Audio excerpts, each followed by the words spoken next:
അടുത്ത നമ്മൾ നോക്കാൻ പോകുന്നത് കളറിംഗ് ഓഫ് പ്ലനാർ ഗ്രാഫാണ്. സോ ഇവിടെ നമുക്ക് 5 കളർ തിയറമാണ്, 5 കളറും 4 കളർ തിയറംസ് ആണ് നമ്മൾ പഠിക്കുന്നത്. അപ്പോൾ 5 കളർ തിയറം എന്താണ് നമുക്ക് നോക്കാം. The vertex of every planar graph can be properly coloured with 5 colours. So ഇവിടെ നമ്മൾ മാത്തമാറ്റിക്കൽ ഇൻഡക്ഷനാണ് യൂസ് ചെയ്യുന്നത്. നമുക്ക് ഒരു വേർട്ടിസസ് ഇപ്പം നമുക്ക് ഇപ്പം ഒരു ഗ്രാഫിനകത്ത് ചിലപ്പോൾ 3 വേർട്ടിസസ് ആണ്, ചിലതരത്ത് 5 വേർട്ടിസസ് ആണ്.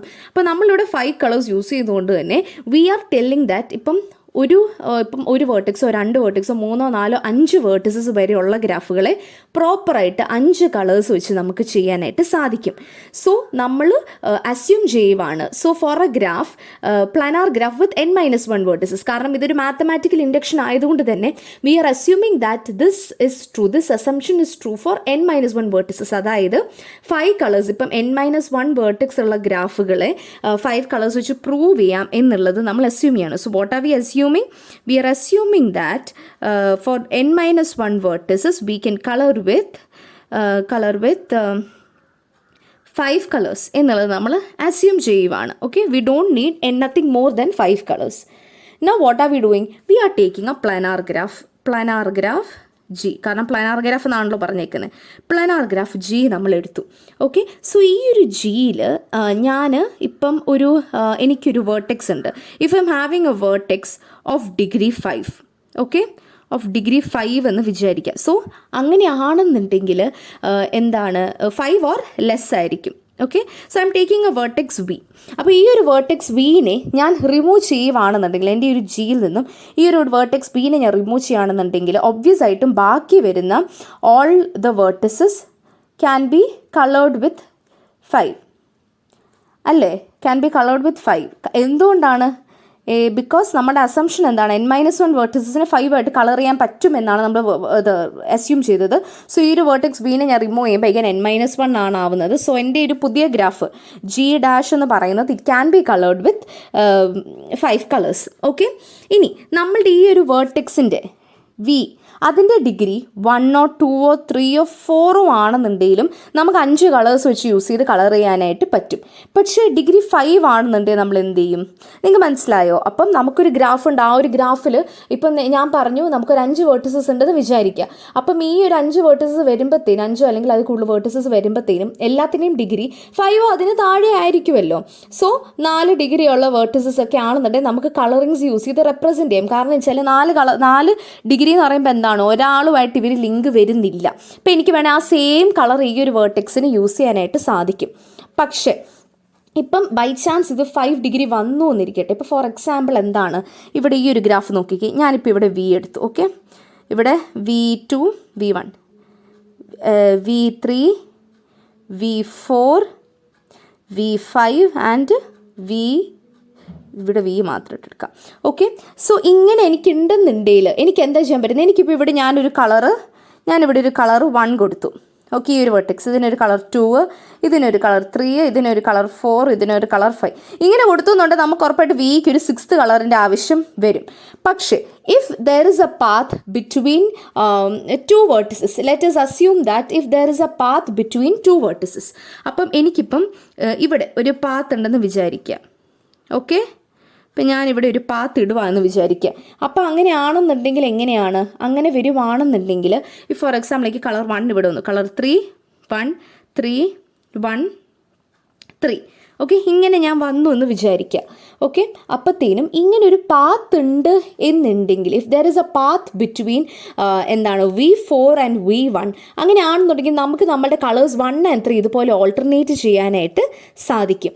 പക്ഷെ അതേസമയം നിങ്ങളൊന്ന് നോക്കിക്കേ, എനിക്കിതുപോലൊരു പാത്ത് V5 നിന്നും V2 പോസിബിൾ ആണോ? അല്ല. കാരണം ഇവിടെ അപ്പോൾ എന്ത് വരും? ഇൻ്റർസെക്ഷൻ വരും. ഇതൊരു പ്ലാനാർ ഗ്രാഫാണ്. സോ ഇൻ്റർസെക്ഷൻ പോസിബിൾ ആയിരിക്കില്ല. സോ ഇവിടെ ബിയും ഡിയും ഇല്ലാത്തത് കൊണ്ട് തന്നെ എനിക്ക് എന്ത് ചെയ്യാൻ പറ്റും? എനിക്ക് വേണമെന്നുണ്ടെങ്കിൽ ഈ ഒരു 2നും 4നും 2 ഇവിടെ സെയിം കളർ കൊടുക്കാം. കാരണം എന്താണ്? ഇവിടെ ഇവർ തമ്മിൽ പാത്തില്ല. ഇവർ തമ്മിൽ പാത്ത് ഉള്ളതുകൊണ്ടാണ് നമുക്ക് ഇവിടെ 2 ഡിഫറെൻറ്റ് കളർ കൊടുക്കേണ്ട ആവശ്യം. ഇപ്പോൾ ഇവിടെ പാത്ത് ഇല്ലാത്തതുകൊണ്ട് എനിക്ക് ഈ ഒരു ഇവിടെ നമ്മുടെ 4 അല്ലായിരുന്നു, അപ്പോൾ 4 എടുത്ത് എനിക്ക് ഇവിടെ വേർട്ടെക്സ് കൊടുത്താൽ പോരെ. So G can be coloured with 5 colours. അതൊരു 5 കളറബിൾ ഗ്രാഫാണ്.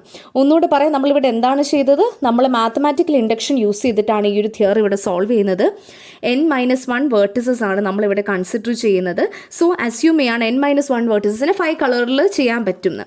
ഇപ്പോൾ ഡിഗ്രി എന്താണ്, ഡിഗ്രി 5 ഓർ ലെസ് ആണ് എന്നുള്ള രീതിയിലാണ് എടുക്കുന്നത്. ഇപ്പോൾ താഴോട്ടാണെന്നുണ്ടെങ്കിൽ നമുക്ക് 5 കളേഴ്സ് ചെയ്യാൻ പറ്റും. 5 ഡിഗ്രി ആണെന്നുണ്ടെങ്കിൽ നമ്മൾ ഏതെങ്കിലും 2 വേർട്ടെക്സസ് സെലക്ട് ചെയ്ത് അതിൽ പാത്ത് ഉണ്ടെന്നുണ്ടെങ്കിൽ ഓക്കെ, 2 പേർക്കും ഡിഫറെൻറ്റ് കളേഴ്സ് കൊടുക്കാം. പാത്ത് ഇല്ല എന്നുണ്ടെങ്കിൽ ഡിഫറെൻറ്റ് കളർ കൊടുക്കേണ്ട ആവശ്യമില്ലല്ലോ, അഡ്ജസ്റ്റൻ്റ് ആയവർക്കല്ലേ ഡിഫറെൻറ്റ് കളർ കൊടുക്കേണ്ടതുള്ളൂ. അപ്പം അതുകൊണ്ട് അങ്ങനെ നമുക്ക് യൂസ് ചെയ്ത് 5 കളർ തിയറം പ്രൂവ് ചെയ്യാം. സോ ഈ ഒരു ഗ്രാഫ് വരച്ച് വെക്കുക, എക്സാമ്പിൾ നിങ്ങൾ എഴുതി വെക്കുകയും ചെയ്യുക.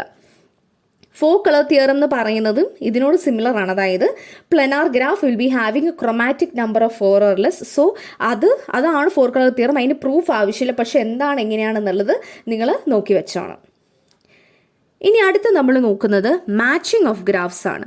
മാച്ചിങ് ഓഫ് ഗ്രാഫ്സ് എന്ന് പറയുന്നത് ബേസിക്കലി ഒരു കോമൺ വേർട്ടെക്സ് ഷെയർ ചെയ്യുന്ന ഒരു എഡ്ജും ഒരുമിച്ച് വരാനായിട്ട് പാടില്ല. അങ്ങനെ ഒരു സെറ്റ് ഓഫ് എഡ്ജസിനെ നമ്മൾ ഗ്രൂപ്പ് ചെയ്യുന്നതിനെയാണ് മാച്ചിങ് എന്ന് പറയുന്നത്. അതിന് കീഴിൽ വരുന്ന കുറച്ച് ടോപ്പിക്സ് ആണ് സാച്ചുറേറ്റഡ് വേർട്ടെക്സ്. സാച്ചുറേറ്റഡ് വേർട്ടെക്സ് എന്ന് പറയുന്നത് if there is A vertex that is having N edge incident on in the matching, അങ്ങനെയാണെന്നുണ്ടെങ്കിൽ നമുക്ക് സാച്ചുറേറ്റഡ് വേർട്ടെക്സ് എന്ന് പറയാനായിട്ട് സാധിക്കും. ഫോർ എക്സാമ്പിൾ ഞാനൊരു മാച്ചിങ് എടുക്കുകയാണ്. മാച്ചിങ് എടുക്കുമ്പോൾ ഞാൻ എന്താണ് നോക്കുന്നത്, മാച്ചിങ്ങിൽ 2 എഡ്ജ്, ഒരു കോമൺ വേർട്ടെക്സ് ഉള്ള എഡ്ജ് വരരുത്. ഇപ്പം ഞാൻ ഈ ഒരു എഡ്ജ് എടുത്തു, E1 എടുത്തു. ഇനി അടുത്ത് എനിക്ക് E2 എടുക്കാനായിട്ട് പറ്റത്തില്ല, കാരണം V1 എന്ന് പറഞ്ഞൊരു വേർട്ടെക്സ് അവിടെ കോമൺ വരുന്നുണ്ട്. ഇപ്പം സാച്ചുറേറ്റഡ് വേർട്ടെക്സ് എന്ന് പറയുന്നത് എന്താണ്, സാച്ചുറേറ്റഡ് വേർട്ടെക്സസ് എന്ന് പറയുമ്പോഴത്തേനും E1 എടുത്തു. ഇപ്പോൾ E1ൻ്റെ adjacent vertices V1 and V2. അപ്പോൾ അതാണ് സാച്ചുറേറ്റഡ് എന്ന് പറയുന്നത്. അതായത് ഈ ഒരു എഡ്ജ് ഈ 2 വേർട്ടസസിനും ടച്ച് ചെയ്തു. അപ്പം എനിക്ക് വേണമെന്നുണ്ടെങ്കിൽ അടുത്ത് E7 എടുക്കാം അല്ലേ. E7 ഞാൻ എടുത്തു. അപ്പം V4 V6. This is my saturated vertex and this is A matching. പിടി കിട്ടിയോ? അപ്പോൾ അതായത് ഇവിടെ എനിക്ക് 2 എഡ്ജസ് ഞാൻ കൺസിഡർ ചെയ്തതിന് ഇവിടെ കോമൺ ആയിട്ടൊരു വേർട്ടെക്സും ഇല്ല എന്നുള്ളതാണ് നമ്മുടെ മാച്ചിങ് എന്നുള്ള കൺസെപ്റ്റ് കൊണ്ട് നമ്മൾ ഉദ്ദേശിക്കുന്നത്. മാക്സിമൽ മാച്ചിങ് എന്ന് പറയുന്നത് largest possible number of edges നമുക്ക് അതിനകത്ത് ഇൻക്ലൂഡ് ചെയ്യാനായിട്ട് സാധിക്കുമെന്നുണ്ടെങ്കിൽ മാക്സിമൽ മാച്ചിങ് എന്ന് പറയാം. പിന്നെ പെർഫെക്റ്റ് മാച്ചിങ് എന്ന് പറയുന്നത് എല്ലാ വേർട്ടെക്സിനെയും എനിക്ക് ഇൻക്ലൂഡ് ചെയ്യാൻ സാധിച്ചു എന്നുണ്ടെങ്കിൽ പെർഫെക്റ്റ് മാച്ചിങ് എന്ന് എനിക്ക് പറയാനായിട്ട് പറ്റും. ഇപ്പം നമുക്ക് ഒരു മാച്ചിങ് M എഴുതാം. ഓക്കെ, നമ്മുടെ സാച്ചുറേറ്റഡ് വേർട്ടസസ് നമുക്കിവിടെ താഴോട്ട് കൊടുക്കാം. ഞാൻ ആദ്യമേ ഇത് E1 ഞാൻ എടുത്തു എന്ന് വിചാരിക്കാം. ഇപ്പം E1 ഞാൻ എടുത്തു, V1 V2. ഓക്കെ, അടുത്തത് ഞാൻ E3 എടുത്തു എന്ന് വിചാരിക്കുക, കാരണം എനിക്ക് കോമൺ ആയിട്ടുള്ള വേർട്ടെക്സ് പറ്റത്തില്ല. V3 V4. അടുത്തത് എനിക്ക് E4 എടുക്കാൻ പറ്റത്തില്ല, കാരണം കോമൺ ആയിട്ട് വരും. ഞാൻ E5 എടുത്തു, E5. ഇപ്പം എത്രയാണ് വരുന്നത്, V5 V6. നിങ്ങൾ ശ്രദ്ധിക്കുവാണെന്നുണ്ടെങ്കിൽ നമുക്ക് ഈ ഒരു കേസിൽ നമുക്ക് എന്താണ്, ഈ ഒരു കേസിൽ നമുക്ക് മാച്ചിങ്സ് എടുക്കാനായിട്ട് സാധിക്കത്തില്ല അല്ലേ. നമുക്കിനി ഇത് കൂടുതൽ എഡ്ജസിനെ കയറ്റാനായിട്ട് സാധിക്കത്തില്ല, കാരണം അങ്ങനെയാണെന്നുണ്ടെങ്കിൽ ഏതെങ്കിലും ഒരു വേർട്ടെക്സ് കോമൺ വരും, അത് നമുക്ക് പോസിബിൾ അല്ല. അപ്പം സാച്ചുറേറ്റഡ് വേർട്ടസസ് എന്ന് പറയുമ്പം ഏതൊക്കെ വന്നു, എല്ലാ വേർട്ടസസും കവർ ചെയ്തു അല്ലേ. അപ്പം ഇതിനെ നമുക്ക് പെർഫെക്റ്റ് മാച്ചിങ് എന്നും പറയാം. ഈ ഒരു മാച്ചിങ് സെറ്റിനെ നമുക്ക് മാക്സിമൽ മാച്ചിങ് എന്നും വിശേഷിപ്പിക്കാനായിട്ട് സാധിക്കും. So hope I have not created confusion. നിങ്ങൾക്കിത് മനസ്സിലായി എന്ന് വിശ്വസിക്കുന്നു. പിന്നെ number of edges in maximal മാച്ചിങ്ങിനെ നമുക്ക് മാച്ചിങ് നമ്പർ എന്ന് പറയാം. ഇപ്പോൾ ഇവിടെ നമ്മുടെ matching number chi of G is equal to 3 എന്ന് നമുക്ക് പറയാനായിട്ട് പറ്റും. അപ്പം അങ്ങനെയാണ് നമുക്ക് ക്വസ്റ്റ്യൻസ് വരുന്നത്. ഇനി നമുക്ക് ഒരു എന്താണ് വരുന്നത്, നമുക്കിപ്പോൾ ഇവിടെ ഒരു ക്വസ്റ്റ്യനോട് ചോദിച്ചിരിക്കുന്നത് find the matching number of K4 and K3. ഇപ്പോൾ ആദ്യം നമുക്ക് K4 ഗ്രാഫ് വരയ്ക്കാം. ഇപ്പോൾ ഇതെൻ്റെ V1 V2 V3 and V4. Okay, ഇനി ഇതിൽ ഞാൻ ആദ്യം എന്താണ് എനിക്ക് എഴുതേണ്ടത്, എനിക്ക് എൻ്റെ മാച്ചിങ് സെറ്റാണ് എഴുതേണ്ടത്. ഓക്കെ, ഞാൻ ആദ്യം ഈ ഒരു എഡ്ജ് ഞാൻ എഴുതി, ഇതിനെ ഞാൻ A എന്ന് വിളിക്കാം, A. അപ്പോൾ എൻ്റെ സാച്ചുറേറ്റഡ് വേർട്ടസസ് ഏതൊക്കെയാണ്, V1 V2. ഓക്കെ, ഇനി അടുത്തത് എന്താണ്, എനിക്കിത് എടുക്കാൻ പറ്റൂല, V2 V3 കോമൺ വരും, ഇതെടുക്കാൻ പറ്റും. ഇപ്പം ഇതിനെ ഞാൻ B എന്ന് വിളിക്കുകയാണേ, B V3 V4. ഓക്കെ, അപ്പം എനിക്കിനി ഇത് എടുക്കാൻ പറ്റൂല, V2 V3 ഇവിടെ ഓൾറെഡി ഉണ്ട്, ഇവിടെ ഇത് എനിക്ക് എടുക്കാൻ പറ്റത്തില്ല. അപ്പം ഇതെൻ്റെ മാക്സിമൽ മാച്ചിങ് ആണ്. എനിക്ക് 2 എഡ്ജസ് എനിക്ക് എഴുതാനായിട്ട് പറ്റത്തുള്ളൂ. So what is my matching number? Matching number of this graph is nothing but 2, the number of edges. Okay, ഇനി അടുത്തത് നമുക്കുള്ളത് K33 ആണ്. അപ്പോൾ 33 എന്ന് പറയുമ്പോൾ തന്നെ നമുക്ക് A B C X Y Z ഇപ്പോൾ ഇവിടെ 1 2 3 4 ഓക്കെ. ഇതാണ് നമ്മുടെ K33 ഗ്രാഫ് വരുന്നത്. പിന്നെ K33യുടെ മാക്സിമൽ മാച്ചിങ് നമുക്ക് നോക്കാം. എം എടുത്തു കഴിഞ്ഞാൽ ദേ ഒരു എഡ്ജ് നമുക്ക് എടുക്കാം. അതിന് E1 എന്ന് ഞാൻ വിളിക്കുവാണേ. അപ്പം E1 എടുത്തു. എൻ്റെ സാച്ചുറേറ്റഡ് വേർട്ടിസസിൽ എയും എക്സും ഉണ്ട്. ഇനി അടുത്തത് എനിക്ക് ഇതെടുക്കാം അല്ലേ, E2 ആണ്, ബിയും വൈയും. അടുത്തത് E3, ഇത് E2ഉം E3യും ആണ്. പിന്നെ സിയും ഇസഡും. ഇനി അടുത്തത് എനിക്ക് എടുക്കാൻ പറ്റൂ? ഇല്ല, സിയും വൈയും തമ്മിൽ കണക്ഷൻ വരുന്നുണ്ട്. സോ ഇവിടെ കണ്ടോ ഇങ്ങനെ വരുന്നുണ്ട്. So that is not possible. So ഇതാണ് നമ്മളുടെ മാക്സിമൽ മാച്ചിങ് എന്ന് പറയുന്നത്. And the number of edges is 3. So my maximal number would be, maximal number അല്ല, മാച്ചിങ് നമ്പർ വുഡ് ബി 3. ഇനി അടുത്ത് നമ്മൾ നോക്കാൻ പോകുന്ന ലാസ്റ്റ് കൺസെപ്റ്റ് എന്ന് പറയുന്നത് കവറിങ് ഓഫ് ഗ്രാഫ്സ് ആണ്. സോ അതിൽ നമുക്ക് എഡ്ജ് കവറിങ് ഉണ്ട്. എഡ്ജ് കവറിങ് എന്ന് പറയുന്നത് if every vertex is incident on at least 1 edge of F എന്ന് പറയുന്ന ഒരു സെറ്റ് ഓഫ് എഡ്ജസ് ആണെന്നുണ്ടെങ്കിൽ എല്ലാ വേർട്ടിസസും നമ്മളുടെ ഈ ഒരു എഡ്ജിലെയും അത് ഇൻസിഡൻ്റ് ആണ് എന്നുണ്ടെങ്കിൽ നമ്മൾ അതിനെ എഡ്ജ് കവറിങ് എന്നും, vice versa with respect to vertices ആണെന്നുണ്ടെങ്കിൽ വേർട്ടെക്സ് കവറിങ് എന്ന് നമ്മൾ പറയും. മിനിമൽ എഡ്ജ് കവറിങ് എന്ന് പറയുന്നത് ഈ എഡ്ജ് കവറിങ് നമ്മൾ സെറ്റ് എടുക്കുമ്പോൾ അതിൽ നിന്നും ഒരു സബ്സെറ്റ് നമുക്ക് ക്രിയേറ്റ് ചെയ്യാൻ പറ്റത്തില്ല, അല്ലെ അതിനെ നമുക്ക് വീണ്ടും ഒരു സബ് എഡ്ജ് കവറിങ് ആയിട്ട് നമുക്ക് എടുക്കാൻ പറ്റത്തില്ല. ഇതാണ് minimum number of edges include ചെയ്യാവുന്നത് എന്നുണ്ടെന്നുണ്ടെങ്കിൽ അതിനെ മിനിമൽ എഡ്ജ് കവറിങ് എന്ന് പറയും. പിന്നെ നമ്പർ ഓഫ് എഡ്ജസ്, അതായത് കാർഡിനാലിറ്റി മിനിമം ആയിരിക്കുന്നതിൻ്റെ ആ ഒരു നമ്പറിനെ എഡ്ജ് കവറിങ് നമ്പർ എന്നും വേർട്ടെക്സ് കവറിങ് നമ്പർ എന്നും നമുക്ക് വിശേഷിപ്പിക്കാം. And don't get confused. നമുക്ക് ഒരു എക്സാമ്പിൾ ചെയ്ത് നോക്കാം. സോ ഇവിടെ ഈ ഒരു എക്സാമ്പിളിൽ നമ്മൾക്കൊരു എഡ്ജ് കവറിങ് കണ്ടുപിടിക്കണം. എഡ്ജ് കവറിങ് കൊണ്ട് നമ്മൾ എന്താണ് ഉദ്ദേശിച്ചത്? നമ്മൾക്ക് വേർട്ടിസസിനെ എല്ലാം കവർ ചെയ്യണം, ഓൾ കവേർഡ്. ഓക്കെ, സോ എൻ്റെ എഡ്ജ് കവറിങ് എന്തായിരിക്കും വരിക? My edge covering would be, ആദ്യമേ നോക്കാം നമുക്ക്. E7 ഞാൻ എടുത്തു. ഓക്കെ, അല്ലെങ്കിൽ വേണ്ട, E7 വേണ്ട, E5. ഓക്കെ, E5 ഞാൻ എടുത്തു. ഓക്കെ, ഞാൻ E5 എടുത്തു. അപ്പോൾ E5ൽ ഏതൊക്കെ എഡ്ജസാണ് വരുന്നത്? എനിക്ക് ഏതൊക്കെ വേർട്ടിസസാണ് വരുന്നത്? V3 V4 വരും അല്ലേ. ഇനി അടുത്ത ഞാൻ ഏതെടുത്തേ?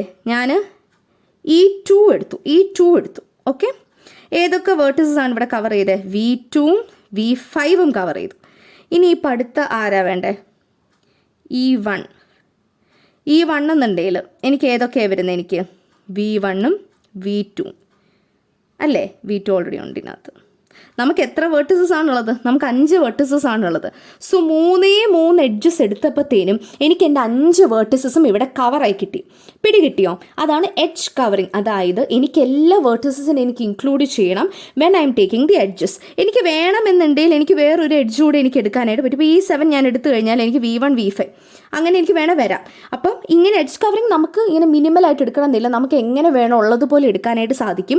പക്ഷേ ഇപ്പോൾ ഒരു മിനിമൽ എഡ്ജ് കവറിങ് ആണ് ചോദിക്കുന്നതെന്നുണ്ടെങ്കിൽ മിനിമൽ നമ്പർ ഓഫ് എഡ്ജസ് വെച്ച് നമുക്ക് വേർട്ടിസസ് കവർ ചെയ്യുന്ന രീതിയിൽ തന്നെ എടുക്കണം. സോ അത് നിങ്ങൾക്ക് മനസ്സിലായി എന്ന് വിശ്വസിക്കുന്നു. ഇനിയിപ്പോൾ അടുത്തത് നമുക്ക് നോക്കാനുള്ളത് വേർട്ടെക്സ് കവറിങ് ആണ്. വേർട്ടെക്സ് കവറിങ് എന്ന് പറഞ്ഞാൽ എന്താണ്? Again the set of vertices ആണ് and we need to cover all the edges. അതായത് E1 E2 E3 E4 E5 E6 E7 ഈ എല്ലാ എഡ്ജസിനെയും ഞാൻ കവർ ചെയ്യണം in this set of vertices. Okay, അപ്പം ഞാൻ ആദ്യമേ എനിക്ക് V5 ആണ് നടുവിലുള്ളത്. V5 എടുത്തു എന്നുണ്ട്. ഏതൊക്കെ എഡ്ജസാണ് കവർ ചെയ്യുന്നത്? E7 കവർ ചെയ്യും, E2 കവർ ചെയ്യും, E6 കവർ ചെയ്യും, E4 കവർ ചെയ്യും. പിന്നെ അടുത്ത് എനിക്ക് E1 E3 E5 ആണുള്ളത്. അപ്പം E1 E3 E5. അപ്പം V2 ഞാൻ എടുത്തുന്നുണ്ട്. എനിക്ക് E1ഉം E3യും സെറ്റാവും. സോ V2 ഞാൻ എടുത്തു. അപ്പോൾ E1ഉം E3യും സെറ്റ്. ഇനി E5 ഏതാ? ഇവിടെയാണ്. ഇനി ഞാനൊരു V3യോ V4ഓ എനിക്ക് എടുക്കാനുള്ളതേ ഉള്ളൂ. അപ്പം ഇത് കണ്ടോ, ഈ 3 എഡ്ജസ് കൊണ്ട് 3 വേർട്ടിസസ് കൊണ്ട് എനിക്ക് എല്ലാ എഡ്ജസ് ഇവിടെ കവർ ചെയ്തു. ഇതൊരു മിനിമൽ വേർട്ടെക്സ് കവറാണ്. അപ്പം അങ്ങനെ നിങ്ങൾക്ക് എഡ്ജ് കവറിങ്ങും വേർട്ടെക്സ് കവറിങ്ങും ചെയ്യാനായിട്ട് സാധിക്കും. സോ ഇത് നിങ്ങൾക്ക് ഈ ഒരു ടോപ്പിക് എല്ലാം മനസ്സിലായി എന്ന് വിശ്വസിക്കുന്നു. So that's all about module 5.